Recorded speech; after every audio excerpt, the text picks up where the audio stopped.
നമസ്കാരം. ഞങ്ങൾ aided school കളക്റ്റീവിലെ non approved ടീച്ചേഴ്സിൻ്റെ പ്രതിനിധികളായിട്ട് നിങ്ങളുടെ മുമ്പിൽ എത്തിയിരിക്കുകയാണ്. ഞങ്ങൾക്ക് സംസാരിക്കാനുള്ളത് കേരള പൊതുവിദ്യാഭ്യാസ മേഖലയിലെ നട്ടെല്ലാണ് എയ്ഡഡ് സ്കൂൾ എന്ന് പറയുന്നത്. കേരളത്തിൻ്റെ പൊതുവിദ്യാഭ്യാസ രംഗത്ത് ഏറ്റവും കൂടുതൽ സമഗ്രമായ സംഭാവനകൾ നൽകിയിരിക്കുന്നത് എയ്ഡഡ് സ്കൂളുകളാണ്.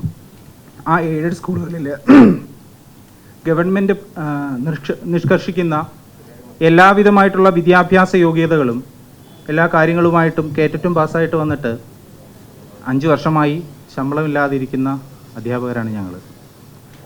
ഞങ്ങളുടെ അഡീഷണൽ പോസ്റ്റുകളിൽ 1:1 ഭിന്നശേഷി മുതലായിട്ടുള്ള പ്രശ്നങ്ങളുടെ ഭാഗമായിട്ട് ഞങ്ങളുടെ നിയമനങ്ങൾ തടഞ്ഞു വെക്കുകയും ഞങ്ങളെ ജീവിക്കാനും ഞങ്ങളുടെ ജീവിത സാഹചര്യങ്ങൾ വഴിമുട്ടുകയും ചെയ്യുന്നൊരു സാഹചര്യത്തിലാണ് ഞങ്ങളുള്ളത്.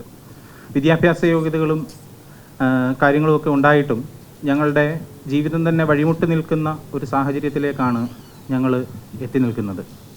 2010 മുതൽ നാളിന്ന് വരെ അഡീഷണൽ പോസ്റ്റുകളിൽ അധ്യാപകരെ നിയമിക്കുകയും അതിൻ്റെ ഭാഗമായിട്ട് 2 തവണ അപ്രൂവൽ നൽകുകയും ചെയ്തിട്ടുണ്ട് ബഹുമാനപ്പെട്ട ഗവൺമെൻറ്. പക്ഷേ 2021 ശേഷം നാളിന്ന് വരെയും 1:1 പ്രകാരമുള്ള അപ്രൂവലുകൾ നമുക്ക് ലഭ്യമായിട്ടില്ല. സ്കൂളിൻ്റെ ഭൗതിക സാഹചര്യങ്ങൾ, അക്കാദമിക് പ്രവർത്തനങ്ങൾ മുതലായ കാര്യങ്ങളിൽ ശക്തമായ ഇടപെടലുകളും ശക്തമായ പ്രവർത്തനങ്ങളുടെ ഫലമായിട്ട് ഉണ്ടായിരിക്കുന്ന അധിക തസ്തികകളിൽ നിയമനങ്ങൾ നടത്തുമ്പോൾ 1:1 വിട്ടുകൊടുത്താൽ പോലും അധ്യാപകരെ ലഭ്യമല്ലാത്തൊരു സാഹചര്യവും ഞങ്ങളുടെ സ്കൂളുകളിൽ ഉണ്ടാകുന്നുണ്ട്. അത് സ്കൂളിൻ്റെ അക്കാദമിക പ്രവർത്തനങ്ങളെയും കുട്ടികളുടെ ഭാവിയെയും സാരമായി ബാധിക്കുന്ന ഒരു വിഷയമാണ്. ഇതിനെ പറ്റിയിട്ട് കൂടുതലായിട്ടുള്ള വിഷയങ്ങൾ സംസാരിക്കുന്നതിന് വേണ്ടിയിട്ട് ടീച്ചറെ സ്വാഗതം ചെയ്യുന്നു.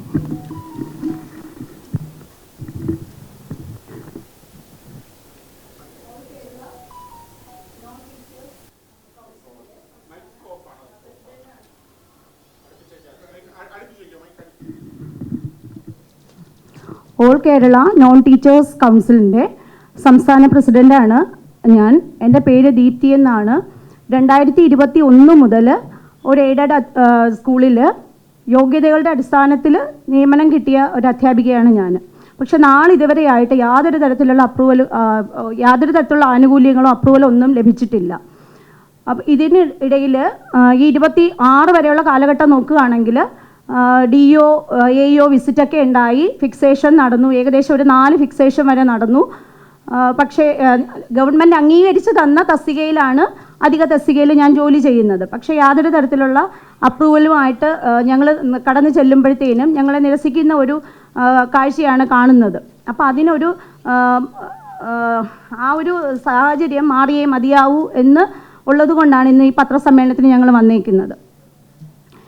അപ്പോൾ ഈ ഞങ്ങൾക്കും കുടുംബങ്ങളുണ്ട്. ഞങ്ങളുടെയൊക്കെ യോഗ്യതയുടെ അടിസ്ഥാനത്തിൽ ജോലിയിൽ പ്രവേശിച്ചവരാണ് ഞങ്ങൾ. പിന്നെ ഞങ്ങളുടെ സ്കൂളിൽ കുട്ടികളുടെ എണ്ണം കൂടുതലാണ്, അതുകൊണ്ടാണ് ഒരു അധിക തസ്തിക സ്കൂളിൽ നിലവിൽ വരുന്നത്. അപ്പോൾ ഈ ഒരു സാഹചര്യത്തിൽ ഞങ്ങൾക്ക് ഇങ്ങനെ അപ്രൂവൽ കിട്ടുന്നില്ല എങ്കിൽ ഞങ്ങളുടെയൊക്കെ കുടുംബം പട്ടിണിയാകുന്ന ഒരവസ്ഥയാണ്. ആത്മഹത്യയുടെ വക്കിലാണ് ഞങ്ങൾ.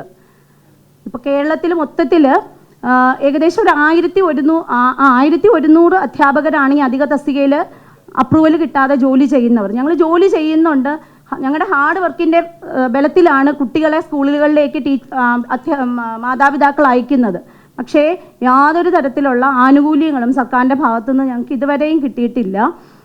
മാത്രമല്ല ഇപ്പോൾ 2010 മുതൽ ഈ 1:1 പേരിൽ ഒരു കേസ് കോടതിയിൽ ഫയൽ ചെയ്തിട്ടുണ്ട്. അത് എല്ലാവർക്കും അറിയാവുന്ന ഒരു കാര്യമാണ്. പക്ഷെ അത് സ്റ്റേ ചെയ്തേക്കുവാണ്. ആ ഒരു കേസ് നിലനിൽക്കെ തന്നെയാണ്, നിയമ തടസ്സമില്ലാത്തത് കൊണ്ട് മാത്രമാണ് 11-ലും 16-ലും 2021-ലും ആ ഒരു ഓർഡർ എക്സ്റ്റെൻഡ് ചെയ്തുകൊണ്ട് അധിക തസ്തികയിൽ ജോലി ചെയ്യുന്ന അധ്യാപകർക്ക് നിയമനം ലഭിച്ചത്. പക്ഷേ ആ ഒരു ഓർഡർ 2026 മാർച്ച് വരെ ഞങ്ങൾക്കൊന്ന് എക്സ്റ്റെൻഡ് ചെയ്ത് തരുവാണെങ്കിൽ ഈ കേരളം ഒട്ടാകെ അധിക തസ്തികയിൽ ജോലി ചെയ്യുന്ന 1100-ലേറെ അധ്യാപകരുടെ കുടുംബം രക്ഷപ്പെടും. അപ്പോൾ ടീച്ചറിന് പറയാനുള്ളത് ടീച്ചർ പറയുന്നതാണ്.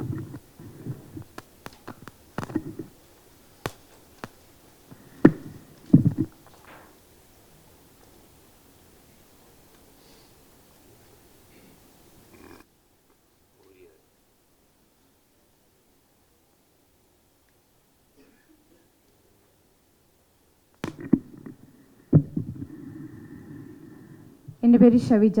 ഞാൻ പാലക്കാട് ജില്ലയിലെ ഒരു എയ്ഡഡ് സ്കൂളിൽ വർക്ക് ചെയ്യുകയാണ്. ഞങ്ങളുടെ സ്കൂളിനെ സംബന്ധിച്ച് ഇതേപോലെ വർക്ക് ചെയ്യുന്ന ഒട്ടനവധി ടീച്ചേഴ്സുണ്ട്. അതുപോലെ തന്നെ കേരളത്തിലുടനീളം ഇപ്പോൾ ടീച്ചർ പറഞ്ഞ പോലെ 1100ഓളം അധ്യാപകർ ഇതുവരെ 5 വർഷമായിട്ട് 1 രൂപ പോലും ശമ്പളം വാങ്ങിക്കാതെയാണ് ഞങ്ങൾ വർക്ക് ചെയ്യുന്നത്. നമ്മൾ കുട്ടികളുടെ കാര്യങ്ങളിൽ ഇതുവരെയും ഒരു വീഴ്ച പോലും വരുത്തിയിട്ടില്ല. ഇപ്പോൾ ഗവൺമെൻറ് പറയുന്ന എല്ലാ കാര്യങ്ങളും കൃത്യതയോട് കൂടിയിട്ട് തന്നെയാണ് നമ്മൾ ചെയ്തു വരുന്നത്. ഇത്രയും കാര്യങ്ങൾ ചെയ്ത് മറ്റു കുട്ടികൾക്ക് വേണ്ടി ചെയ്യുമ്പോൾ നമ്മുടെ കുട്ടികൾക്ക് വേണ്ടി ചെയ്യാൻ നമുക്ക് പറ്റുന്നില്ല എന്നുള്ളത് വലിയൊരു സങ്കടം തന്നെയാണ്. കാരണം 5 വർഷമായിട്ട് നമുക്ക് 1 രൂപ പോലും കിട്ടാതെ വർക്ക് ചെയ്യുക എന്ന് പറയുമ്പോൾ നിങ്ങൾ ആലോചിച്ച് നോക്കുക. ഒരു ടീച്ചറെ സംബന്ധിച്ച് ആ ടീച്ചറുടെ ഡ്യൂട്ടി ഒരിക്കലും 10 to 4 ഒതുങ്ങുന്നില്ല. 10 to 4 കഴിഞ്ഞാലും ടീച്ചർ അപ്പോഴും അലേർട്ടായിട്ടിരിക്കേണ്ട അവസ്ഥയാണ്. ആ ടീച്ചർ വർക്ക് ചെയ്ത് രാത്രി ചിലപ്പോൾ 10 മണി വരെയും പാരൻസിനെ സപ്പോർട്ട് ചെയ്യേണ്ടതായിട്ട് വരാം. ഇങ്ങനെയുള്ള കുറേ ആവശ്യങ്ങൾ, അതുപോലെ തന്നെ നമ്മളുടെ ഗവൺമെൻറ് തരുന്ന കുറേ വർക്കുകൾ, ഇതെല്ലാം നമ്മൾ കൃത്യതയോടെ ചെയ്തിട്ടും പകുതി ടീച്ചേഴ്സിന് ശമ്പളവും പകുതി ടീച്ചേഴ്സിന് ശമ്പളമില്ലാത്തൊരവസ്ഥയും എന്നുള്ളതാണ് ഇപ്പോൾ നടന്നുകൊണ്ടിരിക്കുന്നത്. ഇതിന് ഒരു ശാശ്വത പരിഹാരം കിട്ടും എന്നുള്ള പ്രതീക്ഷയിലാണ് ഞങ്ങൾ ഇരിക്കുന്നത്. ഇത്രയും കാലം 5 വർഷം, ഓരോ വർഷം കഴിയുമ്പോഴും നമ്മൾ വിചാരിക്കുന്ന അടുത്ത വർഷം കിട്ടും, അല്ലെങ്കിൽ ഈ വർഷം അവസാനം കിട്ടും എന്നുള്ള പ്രതീക്ഷയായിരുന്നു. പക്ഷേ ഈ പ്രതീക്ഷയെല്ലാം അവസാനിച്ച് വേറൊരു ജോലിക്ക് പോകാനുള്ള സമയം എന്ന് പറയുന്നത് വളരെ കുറഞ്ഞ സമയമാണ്. ആ സമയം കൊണ്ട് നമുക്ക് നമ്മുടെ കുട്ടികളെ അല്ലെങ്കിൽ നമ്മളുടെ ആവശ്യങ്ങൾക്കോ പോലും ആ പൈസ തികയുന്നില്ല. ഇപ്പോൾ സ്കൂളുകളാണെങ്കിലും ദൂരെയായിരിക്കാം, ആ ദൂരെയുള്ള സ്കൂളിലേക്ക് പോകാനുള്ള ആ ഒരു ബസ് കൂലി പോലും കിട്ടാത്തൊരവസ്ഥയാണ് ഞങ്ങളെപ്പോലുള്ള ടീച്ചേഴ്സ് ഇപ്പോൾ അനുഭവിച്ചുകൊണ്ടിരിക്കുന്നത്. അപ്പോൾ അതുകൊണ്ട് തന്നെ ഞങ്ങൾക്ക് പറയാനുള്ളത് 1:1 എന്നുള്ള ഒരു വിഷയത്തിന് ഒരു ശാശ്വത പരിഹാരം ഈ ഒരു 100 ദിന കർമ്മ പദ്ധതിയിൽ ഉൾപ്പെടുത്തി തരണമെന്ന് വിനീതമായി അപേക്ഷിക്കുകയും കൂടിയാണ്.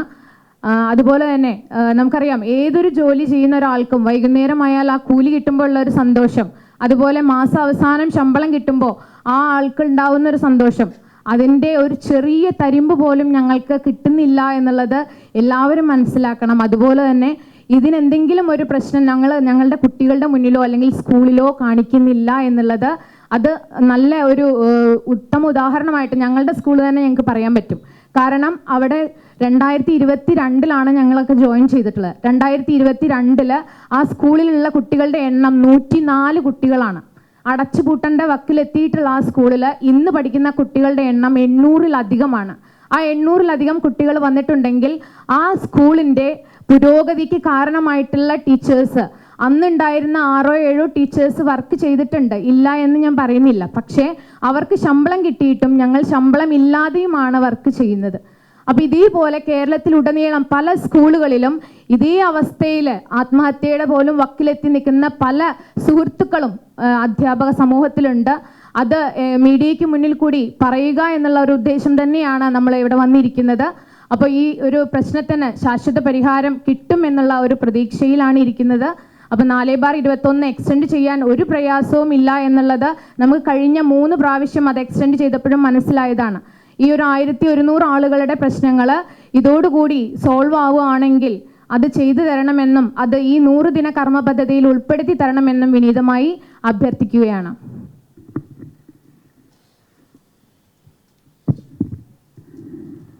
അധ്യാപകരായിട്ടുള്ള ഞങ്ങൾ ഒരിക്കലും വേതനത്തെ മുൻനിർത്തിയല്ല പ്രവർത്തിക്കുന്നത്.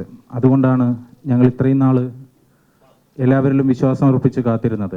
എന്നിരുന്നാലും ഭൗതികമായിട്ടുള്ള ഞങ്ങളുടെ പ്രാഥമികമായിട്ട് ഞങ്ങളുടെ അവകാശങ്ങൾക്ക്, ഞങ്ങളുടെ കുടുംബത്തിൻ്റെ നടത്തിപ്പുകൾക്ക് ഞങ്ങൾക്ക് ഇനി മറ്റൊരു മാർഗം മുമ്പിൽ തെളിയുന്നില്ല.